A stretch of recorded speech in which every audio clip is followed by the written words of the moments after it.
ষষ্ঠীর দিন থেকে আমরা ঠাকুর দেখা শুরু করে দিয়েছি সব পরিবারে মিলে। আর একটা টোটো ভাড়া করা হয়েছে, সেই টোটোতে করে আমরা পুরো গাইঘাটা এলাকা ঘুরে বেরিয়েছি। প্রথমেই আমরা চলে গেছিলাম একটা ভূতের প্যান্ডেলে। ঢুকতে তো আমার খুব ভয় লাগছিল, ভাবছিলাম এই বুঝি একটা মানুষ হুপ করে এসে আমার সামনে পড়বে, কিন্তু তেমন কিছুই হয়নি। কিন্তু এই ভূতগুলো ঝোলা দেখে আমার কিন্তু একটু ভয়ই লাগছিল। প্যান্ডেলটা যতটা ভয়ানক ভেবেছিলাম ততটা ভয়ানক না, বাচ্চারা এখানে খুব মজা পাচ্ছে। এরপর চলে গেছিলাম একটা সুন্দর একটা প্যান্ডেলে, যা আমাদের কাছে ছিল সেরার সেরা। এই প্যান্ডেলটা যতটাই সিম্পল ছিল ঠিক ততটাই কিন্তু সুন্দর হয়েছিল। হলুদ আর সাদার কম্বিনেশন একদম ফুটে উঠেছে। যাই হোক, গোটা 4-5টা প্যান্ডেলের মধ্যে আমরা দুজন ঢুকেছি, আর বাকিটা কিন্তু টোটোই কভার করেছি। এরপরেই চলে আসলো পেট পুজো, আর ফুচকা দিয়েই প্রথমে পেট পুজোটা শুরু করে দিলাম।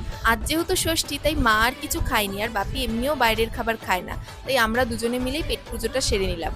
এরপর নেওয়া হলো দুটো চিকেন রোল। এটা কিন্তু পার্মানেন্ট দোকান ছিল, আর পার্মানেন্ট দোকান ছিল বলে কিন্তু চিকেন রোলগুলো খুব সুন্দর ছিল। রোল খেয়ে আমরা চলে গেছিলাম আবার একটা নতুন প্যান্ডেলে, যে প্যান্ডেলটা কিন্তু খুব সুন্দর ছিল, আর তার কাজগুলো কিন্তু খুবই সূক্ষ্ম এবং নিপুণ ছিল, যা কিন্তু চোখ ধাঁধিয়ে দিচ্ছিল। প্রতিবারের মতো আমরা আবারও বলছি, আমাদের চ্যানেলে যদি নতুন হয়ে থাকো অবশ্যই আমাদের চ্যানেলটা সাবস্ক্রাইব করো, আর ভিডিওটা যদি না ভালো লেগে থাকে অবশ্যই একটা ডিসলাইক করে দিয়ে পাশে থেকো। যাই হোক, ষষ্ঠীর রাত কিন্তু আমরা কিন্তু সপরিবারে খুব সুন্দর করে কাটালাম। তোমরা কেমন কাটালে ষষ্ঠীর রাত অবশ্যই কমেন্ট করে জানিও, আর কবে থেকে তোমরা ঠাকুর দেখছো অবশ্যই কিন্তু কমেন্ট করতে ভুলো না।